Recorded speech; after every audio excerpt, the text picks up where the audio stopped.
Hello there. Today we'll be doing valid palindrome number 2 with the umpire method. In this problem, we are given a choice to delete one item.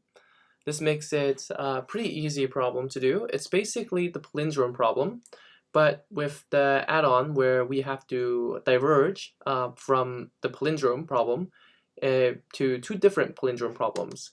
So let's start with understanding. By two palindrome problems, I meant suppose we're on this one path where we have A, B, C, A, where I and J is here, if you know what I mean. And when they are not equal, like from here on, we check either I and J, we move J down, or we move the I up. We'll know more about it once we get into the details. Okay, so understanding is that here's some test cases.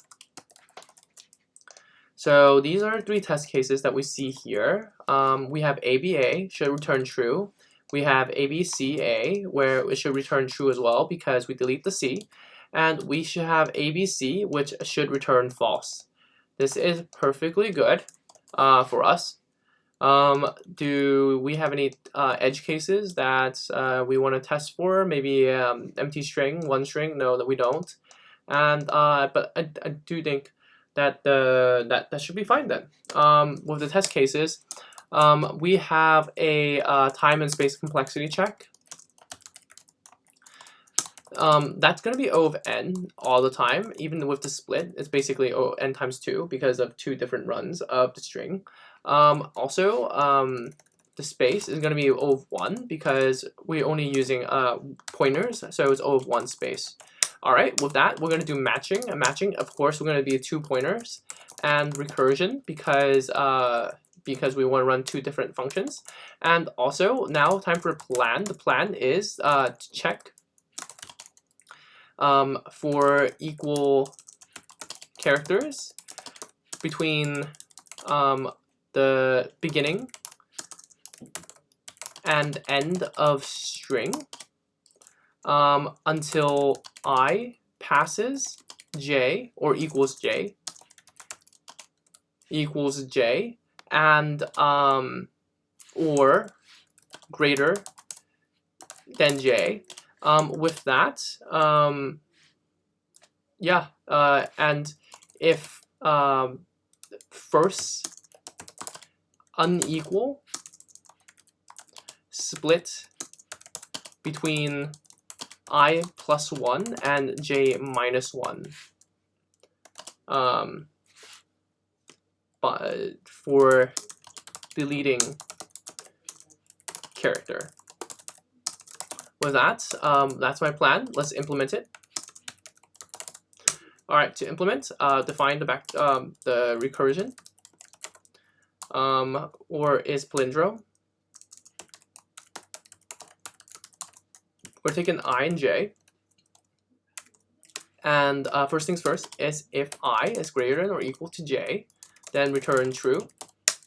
If else if, like s of I does not equal to s of j, and the delete count is going to be, we should probably put delete count in here. Let's just put delete count in here.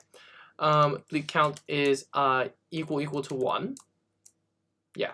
So if that's greater than 1, greater than or equal to greater than 0, then we're going to check return is palindrome. I and j, I plus 1, and delete count is now 0, and or is palindrome j minus 1, 0. But to make this more inclusive, I guess we can do delete count minus 1, so we can do more than delete one single item. But of course, that's, just for more usage of this function. I think it's overboard. It's the incorrect way of using this function. Anyways, if j still does not equal and delete count is equal to 0, we'll return false. Otherwise, we're going to return s is palindrome I plus 1 and j minus 1 with a delete count of, let's say, with the current delete count. Perfect. With that, we can return is palindrome at 0 and length of s minus 1 and the delete count of 1. Well, with that, we're done with this implementation. We're going to review now. We're going to review ABA, well, all these test cases, and let's see what happens. So the first test case, ABA, so we have I and j pointer,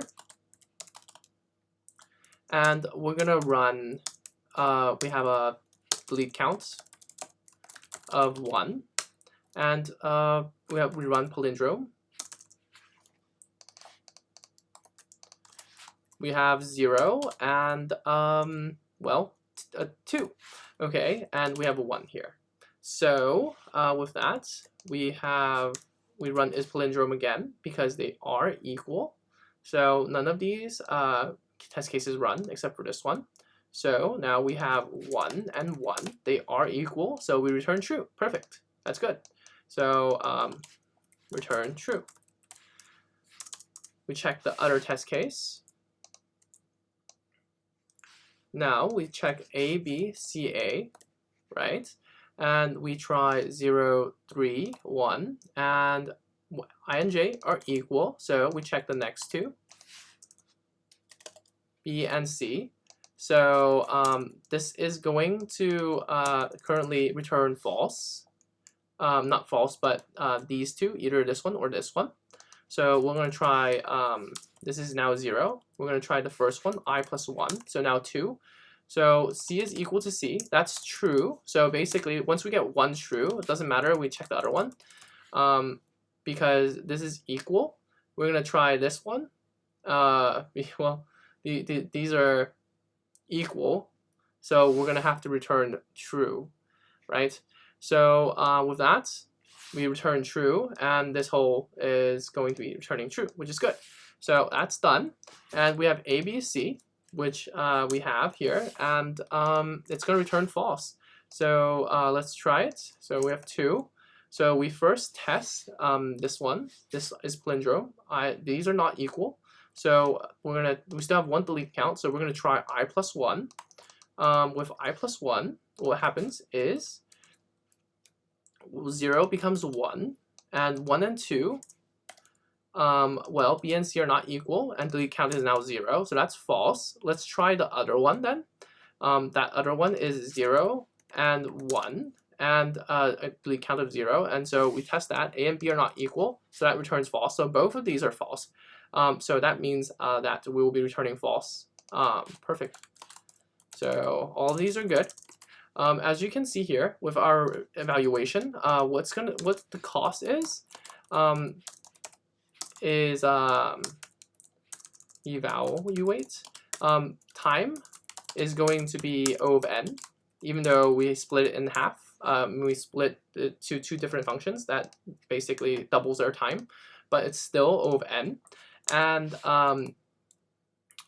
otherwise, we run our space. Space is gonna be a palindrome. So is palindrome.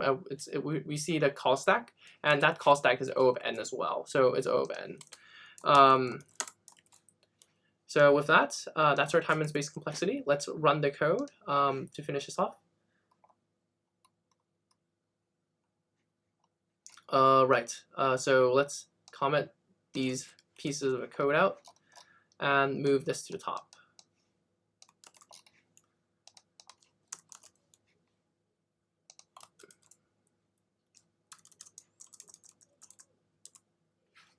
Okay, I think all is good. Let's run the code. Everything looks to be good. Let's run. And we are done. Yay! All right. So with that, we have completed the valid palindrome number 2. And if you enjoyed this video, like and subscribe. Want more videos, check the link in the description below. Thank you very much. And I will see you in the next one.